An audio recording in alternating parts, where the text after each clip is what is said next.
Hello students, myself is Monica Bansal.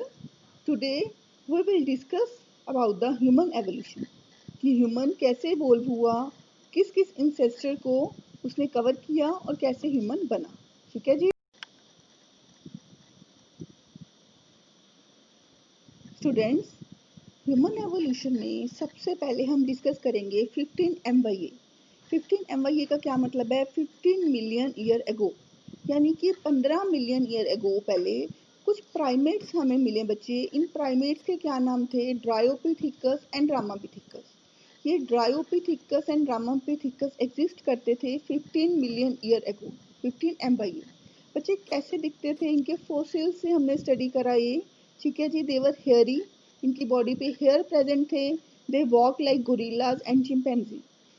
Erect नहीं posture था इनका, सीधा नहीं चलते थे, ये गोरिल्ला और चिंपैंजी की तरह चलते थे. ये माना जाता है कि जो रामापिथिकस है वो ज़्यादा मैन की तरह दिखता था और ड्रायोपिथिकस उसकी सिमिलैरिटी ज़्यादा एप की तरह थी. ठीक है जी. सो एक क्वेश्चन आ जाता है पेपर में mostly, difference between app and man. यहाँ पे मैंने दिया है. सबसे पहले तो जो एप्स होते हैं बच्चे, एप्स क्या होते हैं? ये टेललेस प्राइमेट्स में काउंट होते हैं. ठीक है जी. ह्यूमन के सबसे क्लोज रिलेटिव हैं ये, यानी कि ह्यूमन से सबसे ज़्यादा सिमिलैरिटी है और ये टेललेस प्राइमेट्स हैं. और ह्यूमन क्या है बच्चे? ह्यूमन जो है वो सबसे ज़्यादा वेल डेवलप्ड ऑर्गेनिज्म है. ठीक है जी. और सब ट्राइब क्या है ह्यूमन की? होमिनिया. होमिनिया जो है वो सब ट्राइब है ह्यूमन की. दूसरा डिफरेंस क्या बताया उसने? कि breathing and drinking at the same time. कि एप्स जो है वो ब्रीद भी और ड्रिंक भी एक ही टाइम पे कर सकते हैं. ठीक है जी. बट ह्यूमन जो है वो सिर्फ या तो ब्रीद करेंगे या फिर ड्रिंक करेंगे. सेम टाइम पे ब्रीद और ड्रिंक एक टाइम पे वो नहीं कर सकते बच्चे. ठीक है जी. सो एक दूसरा मेन डिफरेंस है एप और मैन का. तीसरा क्या है? Arms and legs. जो एप है बच्चे उसकी आर्म्स और लेग्स जो हैं वो एप की और बहुत ज़्यादा सुपीरियर है ह्यूमन से. ठीक है जी. यानी कि उनका साइज जो है इंक्रीज होता है, ज़्यादा होता है ह्यूमन से. यहाँ पे कंपैरेटिवली लेस सुपीरियर. ह्यूमन की जो आर्म्स का साइज होता है वो लेग से थोड़ा छोटा होता है. Use of effect of grasp object. Apps बच्चे अपने फीट से क्या कर सकते हैं? ऑब्जेक्ट को ग्रास्प कर सकते हैं, ऑब्जेक्ट को पकड़ सकते हैं. बट ह्यूमंस में ये कैपेबिलिटी नहीं है. ह्यूमन सिर्फ अपने हैंड्स का यूज करते हैं ऑब्जेक्ट को ग्रास्प करने में, ऑब्जेक्ट को होल्ड करने में, उसको पकड़ने में, जो कि वो अपने फीट से अपने किसी भी ऑब्जेक्ट को नहीं पकड़ सकते. ठीक है जी. नेक्स्ट क्या है? स्किन. जो एप्स के स्किन के हेयर होते हैं बच्चे वो थोड़े से थिक होते हैं. लेकिन जो ह्यूमन की हेयर के स्किन है, स्किन के जो हेयर है ह्यूमन में वो क्या होते हैं? बहुत ही फाइन. वो ज़्यादा थिक नहीं होते. सो स्किन हेयर एप्स में थिक होते हैं और ह्यूमन में क्या होते हैं? बहुत फाइन. इंटेलिजेंस लेवल होता है बच्चे जो एप्स में कम होता है और डेफिनेटली ह्यूमन में ज़्यादा होता है, क्योंकि ह्यूमन जो है सबसे ज़्यादा वेल डेवलप्ड ऑर्गेनिज्म है. ठीक है जी. उसके अलावा उन्होंने कहा कि मैन लाइक बोन्स डिस्कवर हुई हमें इथोपिया में. उसके कुछ फॉसिल्स बने इथोपिया एंड टेंजिनिया में. ठीक है. ये दो जगहों के नाम है, इथोपिया एंड टेंजिनिया, जहाँ पे मैन की तरह ही बोन्स हमें मिली. ठीक है जी. उसने हमें बताया फोसिल्स के रिकॉर्ड्स ने कह लो या फोसिल्स के रिकॉर्ड्स जो भी उन्होंने डॉक्यूमेंट्स में लिखे, 3 to 5 million year ago. 3 to 5 million year ago ह्यूमिनिड नाम के जो फीचर्स थे, ऐसे फीचर्स, ऐसे करेक्टरिस्टिक्स वाले ऑर्गेनिज्म हमें मिले. ठीक है जी. मैन लाइक प्राइमेट्स थे ये, बिल्कुल मैन लाइक प्राइमेट्स की तरह वॉक करते थे. ईस्टर्न अफ्रीका में रहते थे बच्चे ये. ठीक है जी. They were probably not taller than 4 feet. 4 feet से ज़्यादा इनकी लंबाई नहीं थी. ठीक है जी.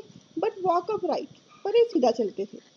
उसके बाद वो बोल रहे हैं 2 मिलियन ईयर एगो, यानी कि 3 to 4 मिलियन एगो के बाद उन्होंने 2 मिलियन एगो के बाद शुरू कर दी.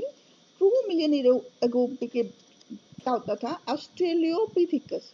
ये ऑस्ट्रेलियोपिथिकस बोल लो इनको या ऑस्ट्रेलियोपिथिसियंस बोल लो. ये ईस्ट अफ्रीकन ग्रासलैंड में सर्वाइव करते थे, रहते थे. इनमें स्पेशल कैरेक्टरिस्टिक क्या थे बच्चे? इन्होंने स्टोन से वेपन बनाने शुरू कर दी थी, यानी कि टूल्स बनाने शुरू कर दी थी. और ये फ्रूट्स खा के जिंदा रहते थे. हंटिंग भी शुरू कर दी थी. इनको क्या बोलते हैं? ऑस्ट्रेलियोपिथिसियंस या फिर क्या बोलते हैं? ऑस्ट्रेलियोपिथिकस. ये सारी बात किसकी कर रहे हैं हम? 2 मिलियन ईयर एगो की बात कर रहे हैं बच्चे. ठीक है जी. नेक्स्ट कहता कुछ बोन्स के फोसिल्स मिले हमें। कहाँ से मिले बोन्स के फोसिल्स हमें?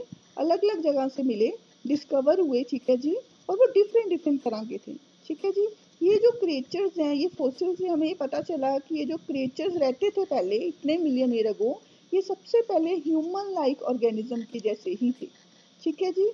ह्यूमनिड जैसे नाम दिया गया इनको, और इसका नाम क्या रखा गया है? होमो हैबिलस। होमो क्या इनकी जीनस, हैबिलस क्या इसकी स्पीशीज।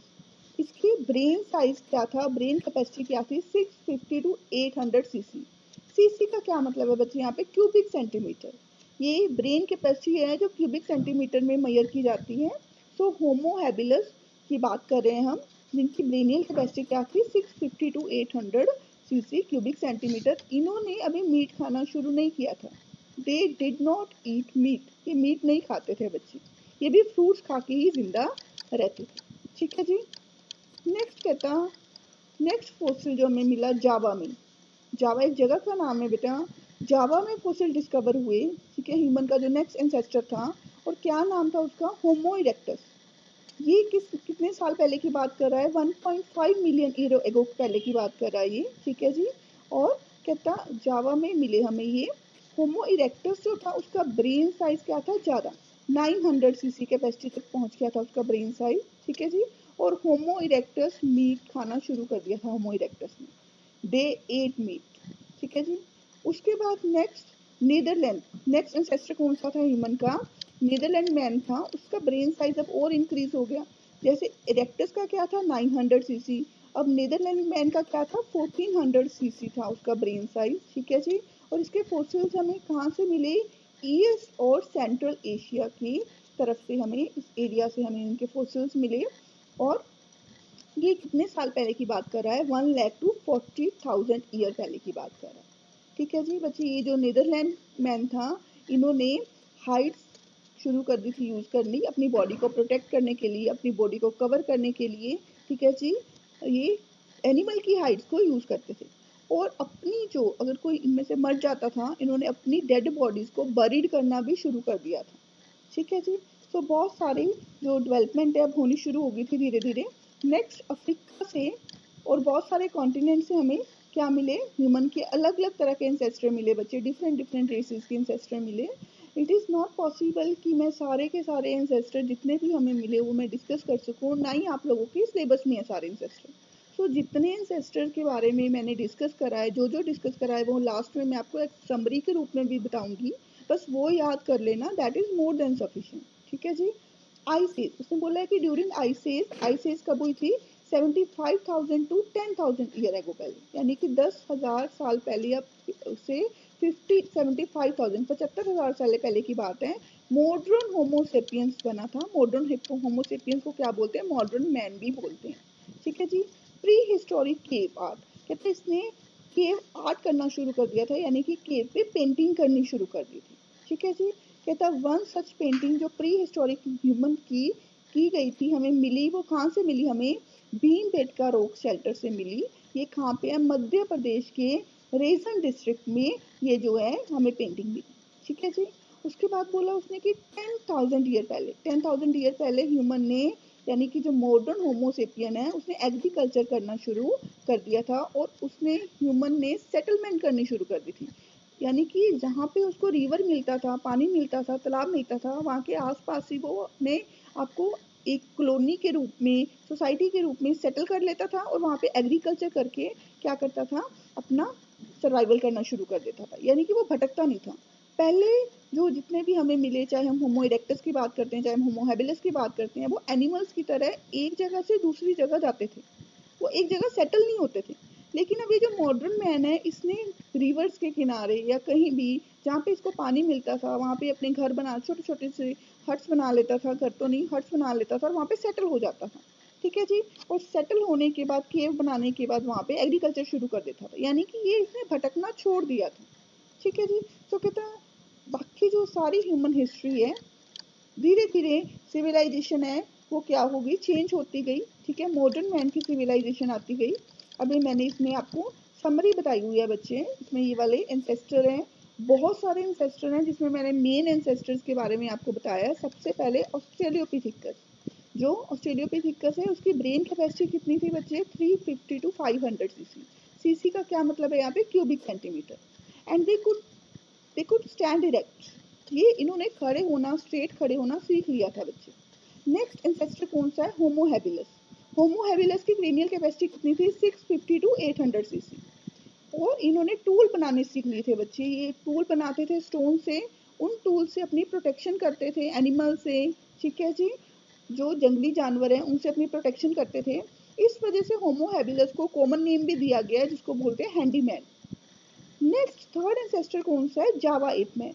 ये जावा एपमैन क्यों बोलते हैं इसको? क्योंकि ये जावा में, जावा एक बेटा एरिया का नाम है, जावा में इसके फोसिल्स मिले, इसको जावा एपमैन बोलते हैं। इसकी ब्रेन की कैपेसिटी कितनी थी? 900 सीसी। इन्होंने मीट खाना शुरू कर दिया था बेटा।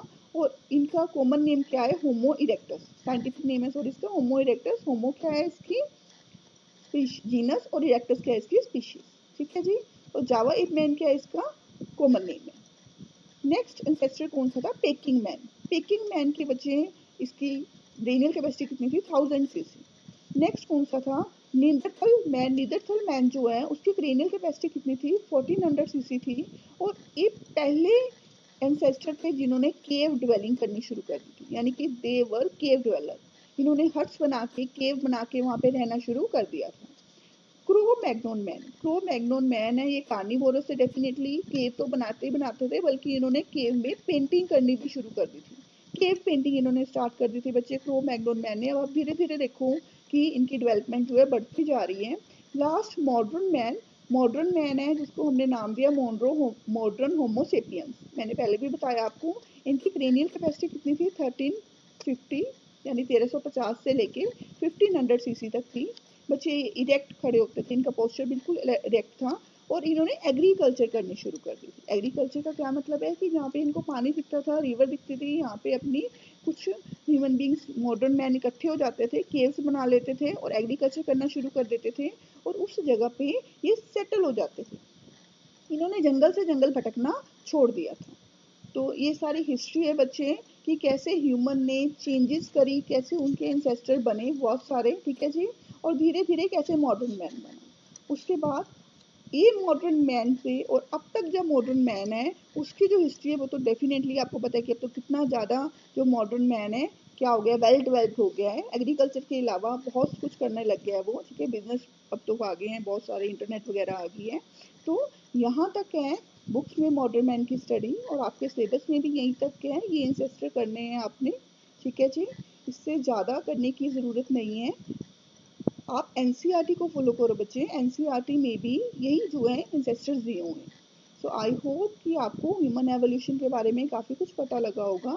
बच्चे प्रॉपरली अपने नोट्स बनाना। Thank you.